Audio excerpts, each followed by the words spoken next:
самғай ұшқан көгімде қырандармай, сөз өнері тұмарың жыр ән бағыңай. Оза шапсын тұлпарлар бәйгені бермей, асқақ болғай ұлалаш ұрандарыңай. Қырандай күшті қанатты, мағжан айтқандай талапты, арыстандай айбатты, жолбарыстай қайратты. Қазақтың бағы ерлерім, ертеңім барым сен дедім. Жырыңмен елді емдерсің, жаратқан өзі дем берсін. Алла деп бастап жыр басын, елімнің мұңын мұңдасын. Тәуелсіздіктің құрдасын, жырласа жастар жырласын. Қайырлы күн, құрметті ару қыздар. Сырғалым қыздар клубының жоспарға сай кезекті жиыны өткелі отыр. Бүгінгі жиынымызға Сарыағаш қаласының мәдениет үйінің көркемдік жетекшісі Райымбекова Шахризада Нұртазақызын және де Әлия-Молдағұлова мектебінің тәрбиесі жөніндегі орынбасары Мұсаева Ботагөз Артыққызын қонаққа шақырған болатынбыз. Олай болса, сіздердің ыстық ықыластарыңызбен қонақтарымызды сахна төріне шақырып алайық.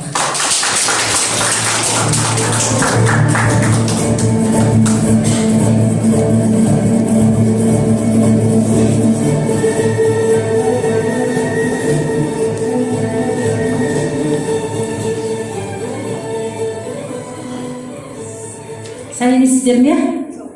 Мына қасиетті Рамазан айында ару қыздардың ортасына қош келдіңіздер. Бүгінгі жиынымызды бастайық. Күллі алаш жұртының даңқты перзенті, күрескер тұлғалы кемеңгер ақын Мағжан Жұмабаев болашақ жайлы жиі созып қайратты, қырандай күшті қанатты, мен жастарға сенемін деген өлең жолдарынан үлкен ғұламалықты байқаймыз. Жастарына үлкен үмітпен қарағанын аңғарамыз. Осы ретте Мағжан сенген жастар қандай болу керек? Құрметті қонақтар, қымбатты қыздар, бүгінгі біздің сөз қозғайтын тақырып біз қандаймыз? Жалпы қазіргі таңда біз осы ақын армандағандаймыз ба? Біз қандаймыз өзі? Алдымен қадірменді қыздар, біз өте қуаныштымыз бүгін сіздермен кездесуге келгенімізге. Алдымен сізге рахмет. Біздің ауданда жалғыз ғана Сырғалым деген қыздардың клубы бар. Сондықтан осы ауылдың Сырғалым деген клубын, қыздар клубын біз жоғары деңгейде көру үшін атсалысып жүрміз. Сондықтан құрметті қыздар, сіздер де кішкене белсенділік танытып, осы Сырғалым клубына қатысып, белді мүшесі болғандарыңыз қалаймыз.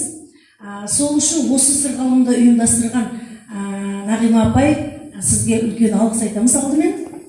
Ал мынау дұрыс бастадыңыз. Бұл Мағжан Жұмабаев деген ақынды бәріміз танимыз.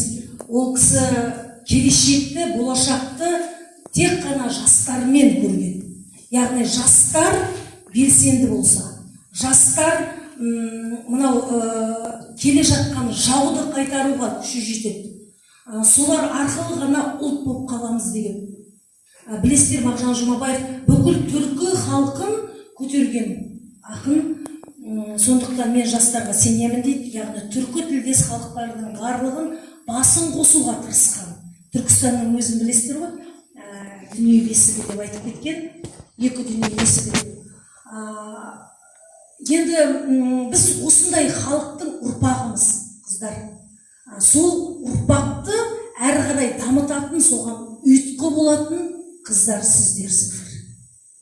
Ал мынау сіздің қазір қойған сұрағыңыз, біз қандаймыз деген сұрағыңыз. Мен қазір айтар едім, біз қазір өте жаңашылдыққа құмармыз, бірақ ақпараттық жаңашылдыққа. Яғни қолымызда телефон, интернеттен іздеп, соның ішінен ғана көреміз. Яғни ол интернетке байланып қаламызда, соның ішінен бір өзімізге керекті қызықты нәрсені аламыз деп жүріп, басқа нәрселерге кіріп кете береміз. Сөйтеміз де біз сондай болып қалдық.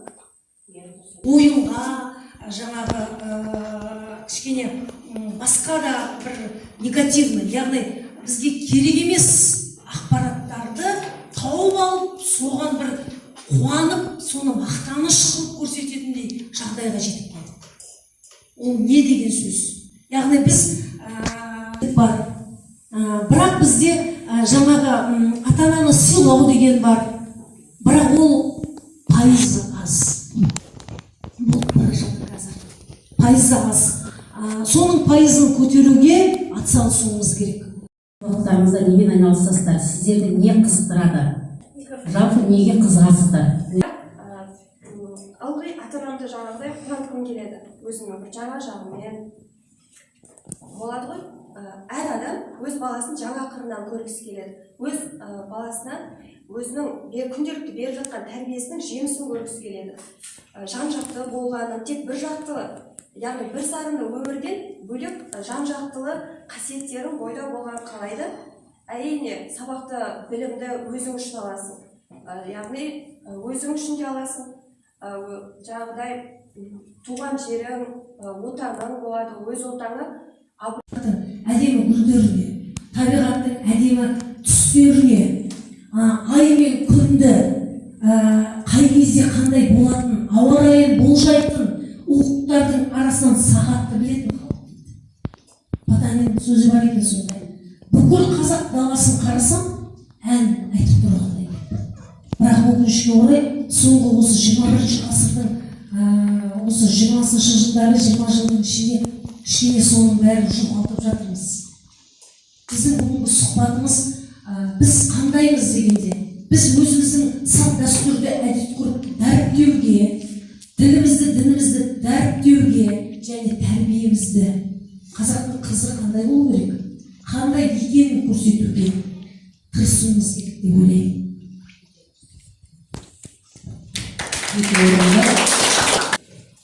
Мына жерде қазір бізде Шахрия апайымыз айтып жатыр, қыздар. Шынында біз қандаймыз? Жалпы біз деген мынау елге ана деп, балаға ана деп қарайтын қасиетті қазақтың ұрпағымыз, осы отырған бәріміз. Қазақ жаңағы айтады ғой, қазақ деген жаңа айтып жатыр, Потаниннің өзі таңдалды екен деп. Шынында қазақ ол өзінің салт дәстүріменен, әдет-ғұрпыменен көпті жаулап алған. Сол өзінің ең бірінші осы таңда біздің жастарымыз, біз қандай деп айта аламыз? Жастардың көбісі мысалға ең бірінші кезекте адамның рухани байлығын арттыратын, оның жан-жақтылығын дамытатын, ой-өрісін дамытатын ең басты біздің құнды дүниеміз кітап оқуға деген құмарлық. Кітап оқуға деген құмарлық, ынта ішіне деген мүлдем жойылып бара жатыр. Әрине сол кітап оқымағаннан кейін де қазіргі кезде бізде жастарда тіл байлық деген өте төмен. Сөйлесу барысында сөздерді жұқтап айта алмай, өздігінен қиналып әбден мен ойлаймын, оның бәрін телефонға үңілгеннің әсері деп ойлаймын. Өйткені ешкіммен сөйлеспейді, бір-бірімен пікір алмаспайды. Бастары жастардың қосылғанның өзінде бір-бірін көріп амандасып болды, одан кейін отыра қалады, олардың жаңағы бар қызығы, бар несі ынта жігері сол телефонға ауып кеткен. Міне сондықтан да біздің жастар қазір қайда барып жатыр? Кейбір мысалға жастар жаңағы өзге тілді білгенді бір өздеріне бір мақтан тұтады. Ағылшын тілінде, кейбір жастардың бір-бірімен ағылшын тілінде сөйлесіп жатқанын, өзіміздің осы оңтүстіктің өзінде қалада жас қыздар қазақтың бір-бірімен ағылшын тілінде, бір-бірімен орыс тілінде сөйлесіп жатқанның өзі де адамды кәдімгідей ойландырады. Сонда бұл өзіміздің туған анамыздың ақ сүтімен бойымызға дарыған тілімізді бұл менсінбегендік па? Әлде бір өзге тілді білсе, ол бір үлкен бір мақтаныш па деген бір ойда туып қалады. Жалпы қазақтың қыз екеніңді ұмытпа. Мүмкін заманына қарай киіну, заманына қарай жүруде бар бір ерекшелігі, оның биязылығы, оның сыпайылығы, ашық-шашық жүрмеуі, міне осының өзі бұл нағыз қазақтың қыз екендігін көрсетіп тұрады. Сондықтан жалпы мен осында отырған жастарға біз тек қана өзіміздің жақсы нағыз қазақтың қызы екендігімізді көрсете білуіміз керек. Сөзімізбен де, ісімізбен де, жүріс-тұрысымызбен де. Елімнің мұңын мұңдасын, тәуелсіздіктің құрдасы, жырласа жастар жырласын. Ел бірлігі қашанда тілектерің ай, отаным деп соғатын жүректеріңді ай, өз жұртымның намысын қорғаушы батыр, шын жүйрік мол туыстар тілектерім ай.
Қандай айбатты, жолбарыстай қайратты, Қазақтың бағы ерлерім, ертеңім барым сен дедім.